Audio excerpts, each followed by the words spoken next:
벼랑 끝에서 설 때라는 제목으로 하나님의 말씀 전하겠습니다. 지금 우리가 살고 있는 상황을 보면 정말 벼랑 끝에 서 있구나라는 생각을 여러분 많이 할 겁니다. 벼랑 끝에 서 있다라는 것은 지금의 상황이 내 힘으로는 어떻게 할 수도 없고 정말 고통스럽고 위기의 상황이다라고 표현할 수가 있는 거죠.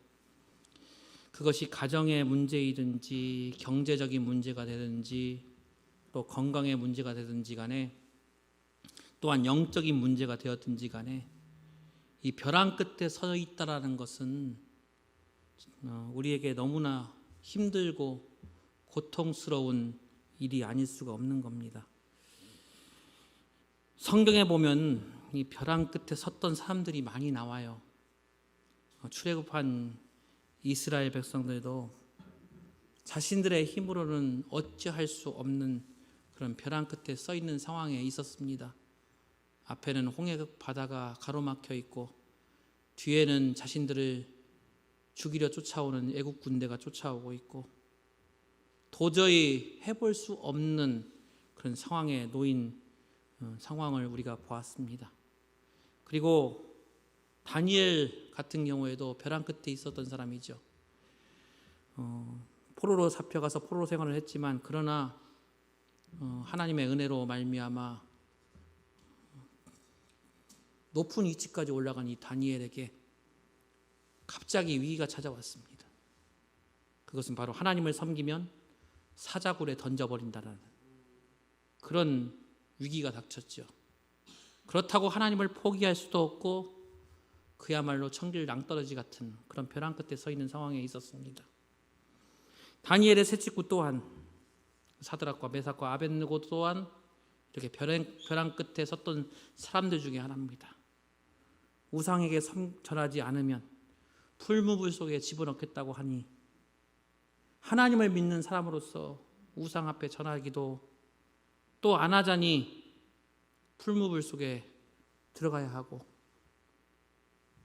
이런 일촉즉발에 이러지도 못하고 저러지도 못하는 그런 상황. 우리가 잘 아는 요셉도 여러 가지 이런 벼랑 끝에 서 있은 적이 있었습니다. 형들에 의해서 죽을 뻔한 그런 위기가 있었고요. 또 애굽 땅의 노예로 팔려갔습니다. 애굽의 군대 장관인 보디발의 집에 그 안주인으로부터 유혹을 당했지만 그 유혹을 거절하다가 감옥에 갇히는 신세가 되었지요. 욥도 마찬가지죠. 욥은 하나님을 잘 섬기는 의인이었습니다. 그런데 어느 날 갑자기 큰 고난이 그에게 닥쳤어요. 자녀들은 무너진 집에서 깔려서 다 죽게 되고 또 집과 재산을 다 도둑에게 다 빼앗겨 버렸습니다. 그리고 자신 또한 고통스러운 병에 걸리고 말이죠. 아내는 이런 욥을 저주하면서 하나님을 저주하라고 하면서 떠나버렸습니다. 그야말로 욥 인생에 어쩔 수 없는 그런 벼랑 끝에 있는 상황이었습니다. 여러분, 우리도 나름대로 인생을 살면서 견디기가 벅찬 이런 벼랑 끝에 설 때가 한두 번이 아니었을 것입니다. 아니, 지금 이 순간 이 상황이 나는 지금 벼랑 끝에 서 있구나 이렇게 생각하시는 분들도 있을 거예요.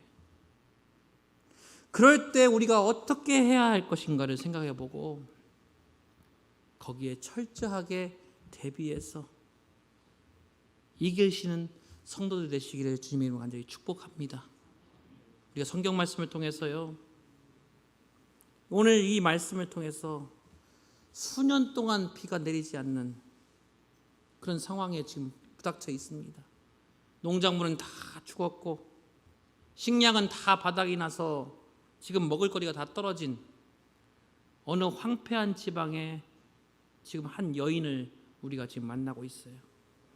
이 여인, 그저 평범한 우리 이웃집 아주머니와 같은 그런 여인입니다. 성경에는 이 여인의 이름조차도 나오질 않아요. 그저 그냥 사르밧이라는 동네에 살았는 거로 동네 이름을 따서 사르밧 과부라고 지금 나와 있습니다. 이 여인은 일찍이 남편을 잃고 어린 아들과 함께 외롭게 살아가는 과부였어요. 그러기에 그녀는 남편이 없으므로 다른 사람들보다도 더욱 가난하게 살았을 것입니다. 게다가 극심한 흉년으로 인해서 지금 아들과 함께 마지막 남은 음식을 만들어 먹고 죽으려고 지금 결심을 한 상황이었습니다. 오늘 보면 12절 말씀을 우리 보시기 바랍니다. 12절 말씀 보면 그가 이르되 당신의 하나님 여호와께서 살아계심을 두고 맹세하노니 나는 떡이 없고 다만 통에 가루 한 움큼과 병에 기름 조금뿐이라. 내가 나뭇가지 둘을 주워다가 나와 내 아들을 위하여 음식을 만들어 먹고 그 후에는 죽으리라. 이렇게 말하고 있습니다. 얼마나 비참합니까? 얼마나 불쌍합니까? 여러분 가끔 텔레비전 광고를 보면서 무슨 NGO 단체에서 광고하는 광고들 보시죠? 그런 모습이에요. 그런 모습. 더 이상 먹을 것이 없어서 아들과 함께 죽으려고 하는, 참 비참하기도 한, 불쌍하기도 짝이 없는 여인입니다. 그런데 하나님께서 선지자 엘리야를 그 집으로 보내고 있어요. 오늘 8절과 9절 말씀 보십시오. 여호와의 말씀이 엘리야에게 임하여 이르시되 너는 일어나 시돈에 속한 사르밧으로 가서 거기 머물라. 내가 그곳 과부에게 명령하여 네게 음식을 주게 하였느니라. 이렇게 말씀하고 있어요. 지금 벼랑 끝에 서 있는 과부와 이 아들을 살리시기 위해서 누가요? 하나님께서 누굴 보내세요? 엘리야 선지자를 그곳으로 보내는 거예요. 여러분들 이 스토리는 여러 번 들어보셔서 아실 겁니다. 결론적으로 말하면 이 모자는 죽습니까? 삽니까? 살지요. 다 죽지 않아요.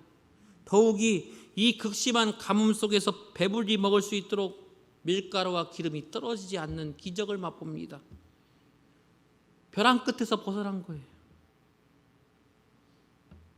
따지고 보면 하나님의 놀라운 은혜와 축복이 아닐 수가 없는 거죠.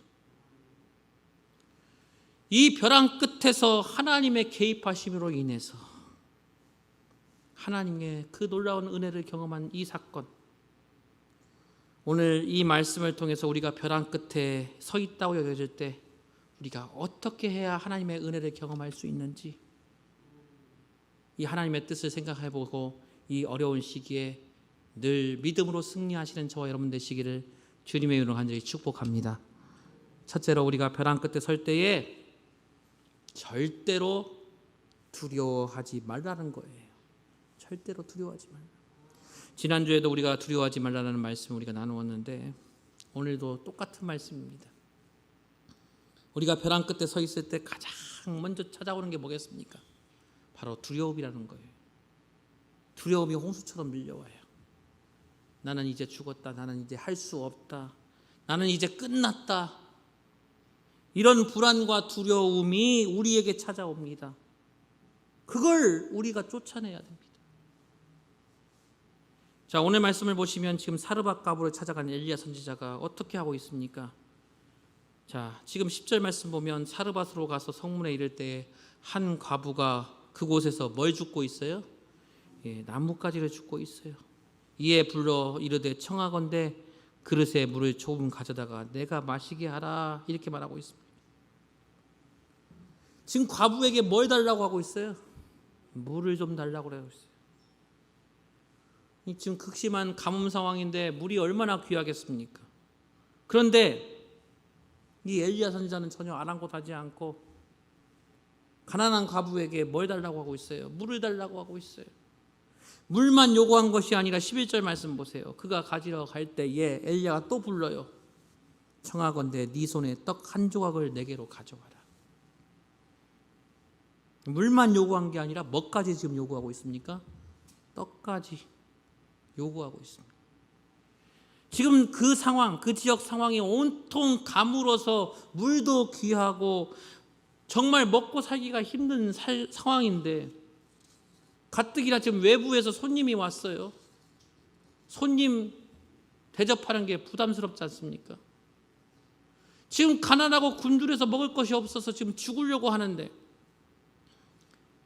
엘리야를 돌아본다는 것은 정말 이 두 모자에게는 엄청난 부담감이었습니다. 하지만 이 여인은 엘리야 선지자를 영접을 해요. 11절 말씀 보세요. 물 달라고 하니까 그가 그냥 아무 말도 않고 가지러 갑니다. 가지러 가요. 오늘날 많은 사람들이 환경이 좋아지면 믿을 만한 여건이 갖춰지면 그때 예수 믿겠다고 하는데 여러분 하나님의 법칙은 그게 아니에요. 오늘 말씀 보면 그 여인이 마지막 남은 밀가루와 기름으로 음식을 만들어서 먹고 아들과 함께 뭐 하려고 했어요? 살려고 했어요? 죽으려고 했어요? 죽으려고 했어요. 그렇게 하겠다고 솔직히 엘리야에게 얘기해요. 자, 22절 다시 보십시오. 나는 떡이 없고 다만 통에 가루 한 움큼과 병에 기름 조금뿐이라 내가 나뭇가지 둘을 주워다가 나와 내 아들을 위하여 음식을 만들어 먹고 그 후에는 죽으리라 했어요. 선지자에게 이렇게 얘기하는 거예요. 솔직하게 얘기하는 거예요. 그때 엘리야가 뭐라고 합니까? 13절 말씀 보시고 엘리야가 그에게 이르되 뭐 하지 말고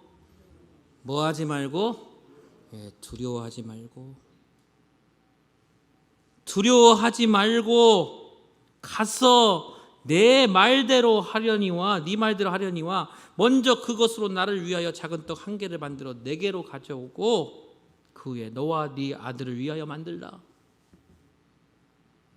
여러분 성경에 보면 두려워하지 말라는 말이 많이 나오죠.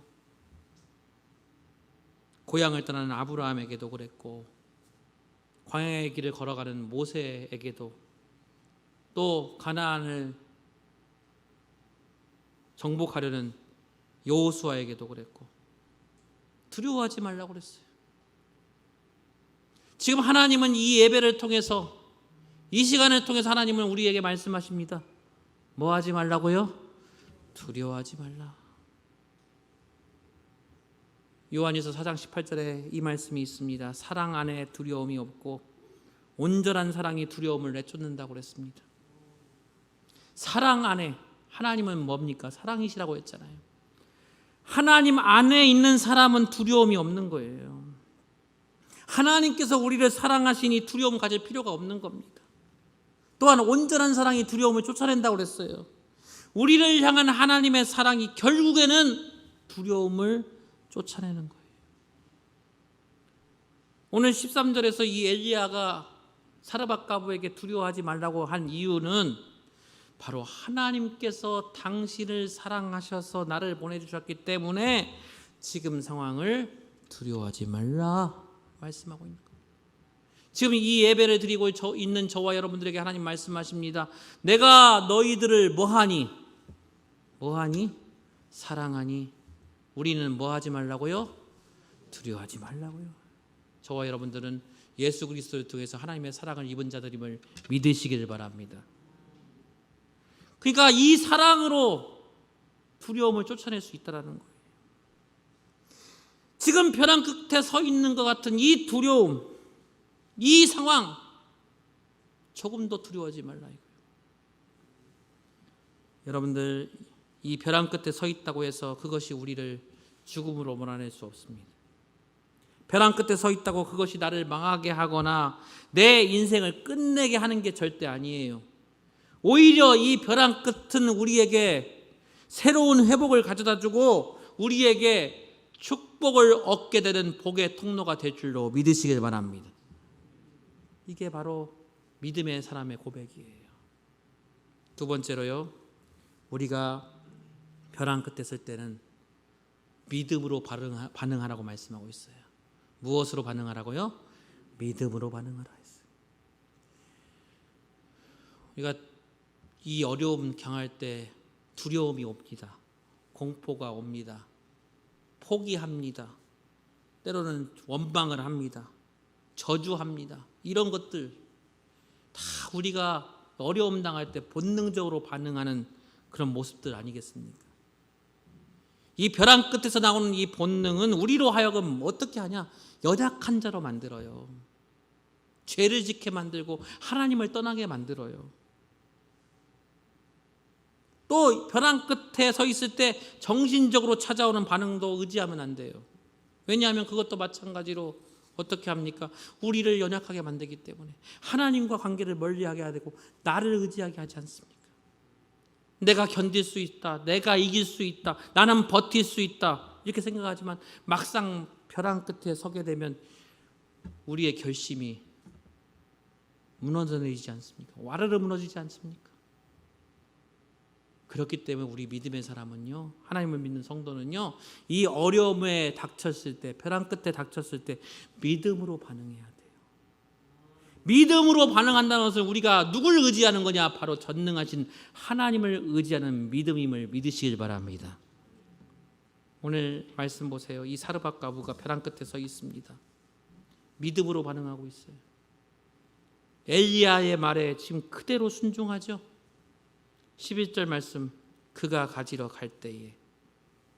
또 지금 또 말씀 보시면 15절 말씀 보세요. 그가 가서 엘리야의 말대로 하였더니. 그러지 않습니까? 믿음으로 반응해요. 엘리야의 말에 그대로 순종을 해요. 떡을 만들어서 선지자 엘리야가 먹게 갖다 주어요. 지금 자신들이 살려고 하고 있습니까? 죽으려고 하고 있습니까? 죽으려고 하고 있어요. 이거 먹고 죽으려고 하고 있어요. 아니, 자기는 아니더라도 아들이라도 먹게 해야 함에도 불구하고 지금 누구 먼저 갖다 줍니까? 이 과부가 엘리야 선지자에게 갖다 주잖아요. 이 상식적으로 이해가 됩니까? 논리적으로 이해가 돼요? 지금 우리가 지금 먹을 게 없는데 외부인을 먼저 준다는 게 상식적으로 이해가 돼요? 본능적으로 보면 이해가 안 되죠. 여러분들 신앙생활 따지고 보면 본능적으로, 논리적으로, 상식적으로 이해가 안 되는 겁니다. 천지창조부터 이해가 안 되는 거예요. 믿음이라는 건요, 논리적으로 설명할 수가 없는 거예요. 지금 이 여인도요, 본능적으로 반응 안 했어요. 본능적으로 했으면 당연히 주지 않죠. 왜 줘요? 외부인인데. 심지어 이 엘리야라는 사람은 어떤 사람이냐면 이때 당시에 지명수배자입니다. 아하방으로부터 지명수배를 당한 사람이에요. 아하방이 엘리야를 잡기 위해서 지금 이스라엘 전적의 현상수배 지금 내걸은 상황입니다. 이런 상황에서 엘리야를 자기의 집에 영접한다고 하는 거, 이건 목숨 내놓는 거예요. 생명의 위협이 오는 상황입니다. 근데 이 사르밧 과부가요, 물을 달라, 먹을 거 달라 할 때 믿음으로 반응해요. 믿음으로. 그 믿음, 하나님 말씀 앞에서는 죽음도 두려워하지 않는 믿음을 가진 여인이 이 사르밧 과부였어요. 엘리야 선지자가 그 여인에게 마지막 남은 밀가루와 기름으로 나를 위해 먼저 떡을 만들라 했어요.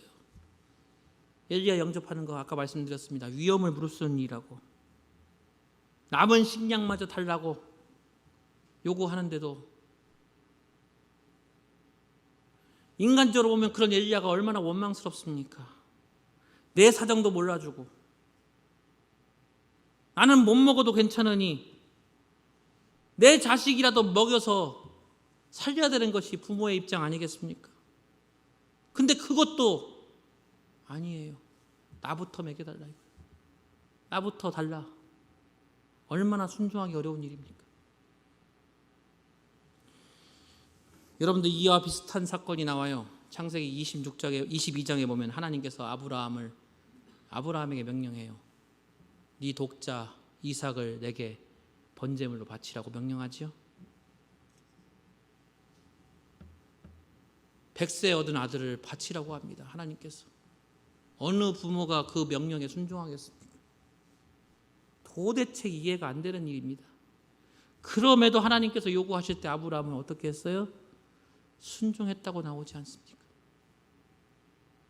결국에 바치기 직전 그 순간에 하나님께서 천사를 보내주셔서 그 믿음을 보지 않습니까?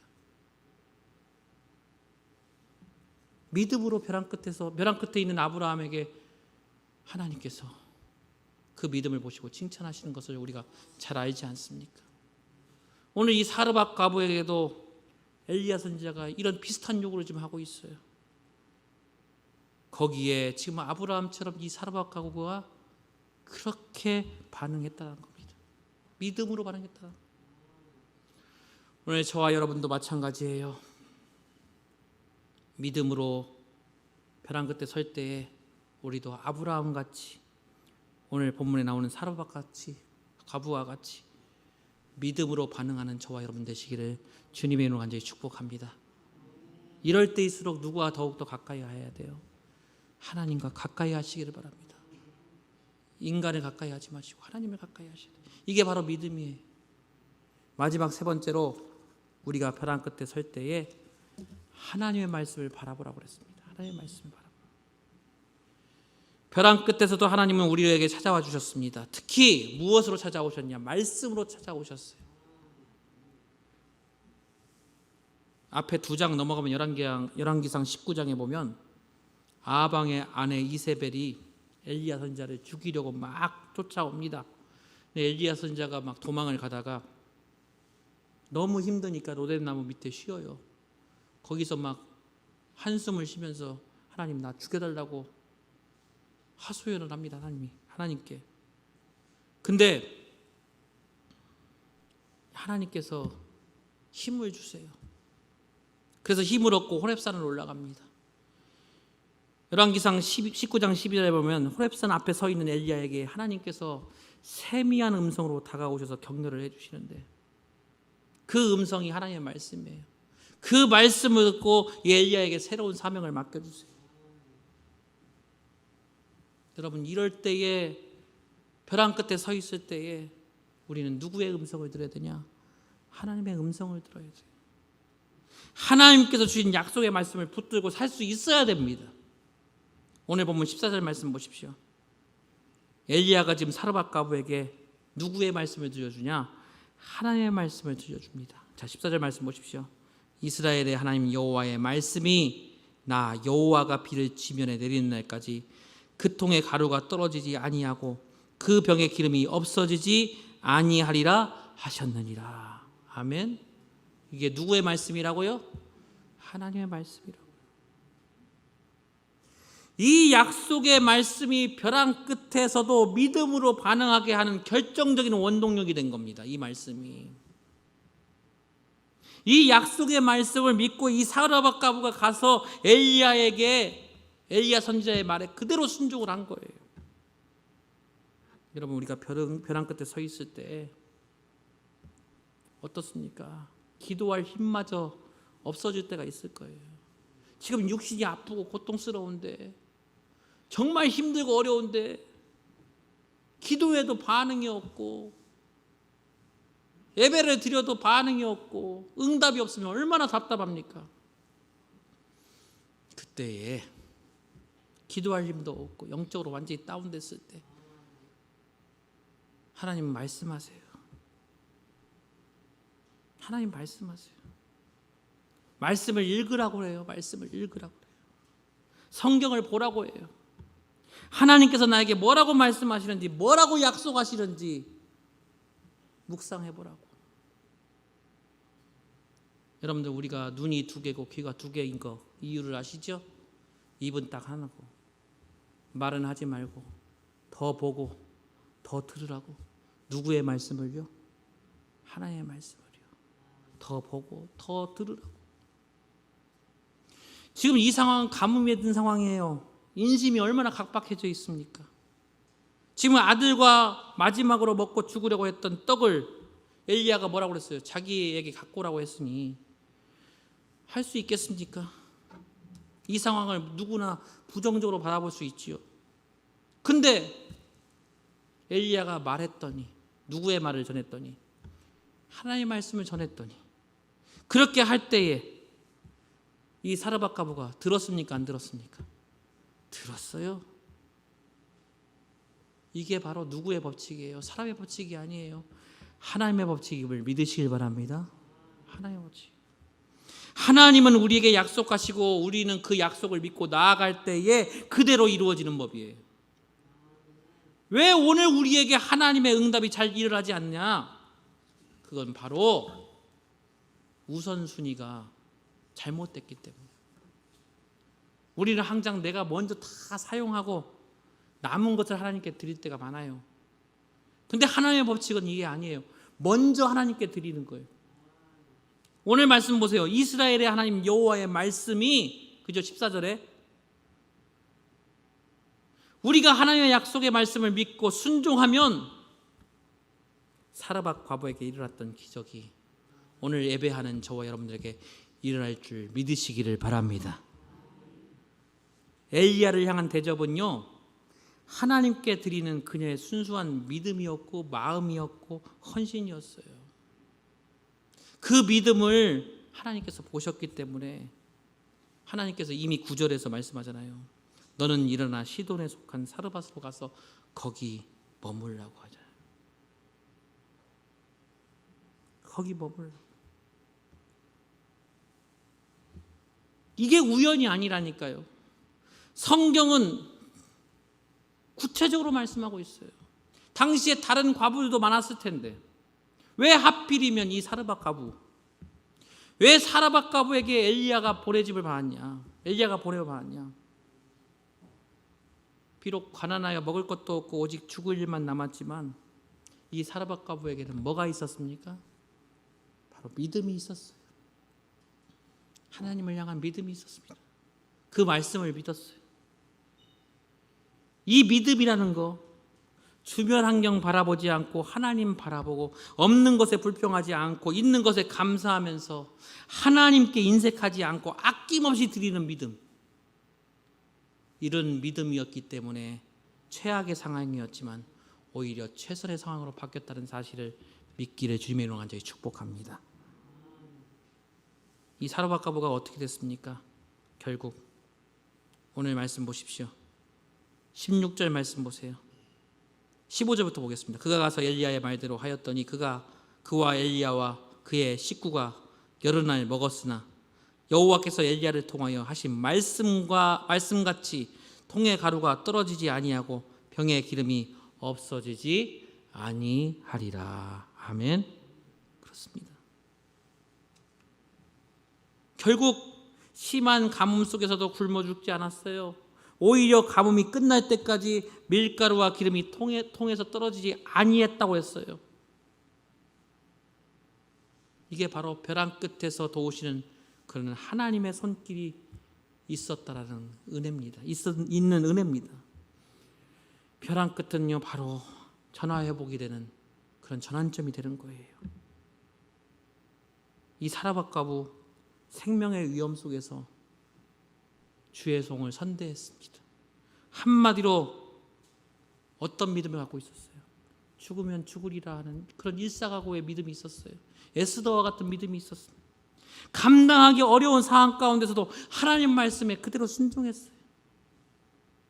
여러분들, 우리도 주님을 위해서라면 이런 믿음과 각오가 있어야 되지 않겠습니까? 우리도 주님이 원하시면 나를 드리겠습니다. 주님을 위해서라면 나의 삶까지도 다 드리겠습니다라는 믿음으로 나아가시기를 주님의 이름으로 간절히 축복합니다. 믿음은 이런 순종이 따라와야 돼요. 내가 예수 믿습니다라고 그냥 거기서 끝나는 게 아니에요. 믿음은 삶으로 드러나야 됩니다. 아무리 벼랑 끝에 있다 할지라도 지금 우리가 코로나 상황 가운데 모두가 다 힘듭니다. 어려운 가운데 있습니다. 그럼에도 불구하고 하나님은 지금도 우리를 사랑하시고 역사하고 계신다는 사실을 믿으시길 바랍니다. 그 말씀에 순종하고 그 은혜 그대로 따라가면 하나님께서 놀라운 회복의 역사를 우리에게 허락해 주실 줄로 믿습니다. 두려워하지 마시고 오직 믿음으로 나아가십시오. 오직 주님을 믿는 믿음으로 그 말씀에 순종하시기를 바랍니다. 그러면 우리에게 한없는 은혜와 평강을 우리에게 허락해 주실 줄로 믿습니다. 기도하겠습니다. 하나님 아버지, 정말 힘들고 어려운 상황을 우리가 보내고 있습니다. 지난 2년 반 동안 저희들 이렇게 매일매일의 삶이 힘들고 어렵고 고난 중에 있음을 고백합니다. 아버지 하나님, 그렇지만 하나님은 우리를 여전히 사랑하시고 우리에게 말씀을 허락해 주시고 믿음으로 그 말씀에 순종하라고 우리에게 말씀하십니다. 아버지 하나님, 더욱더 이럴 때일수록 우리가 주님께 더욱더 가까이 가게 하여 주옵소서. 주님 말씀에 온전히 순종하며 참 평안을 누릴 수 있는 귀한 믿음의 사람들 될 수 있도록 주님 도와 주옵소서. 우리가 벼랑 끝에 있는 상황이라 할지라도 하나님은 우리를 돌보아 주시고 우리를 인도하신다는 사실을 믿고 그 믿음 가지고 믿음으로 살아갈 수 있는 저희들의 삶이 될 수 있도록 주님 축복하여 주시옵소서. 예수님의 이름으로 기도하옵나이다. 아멘.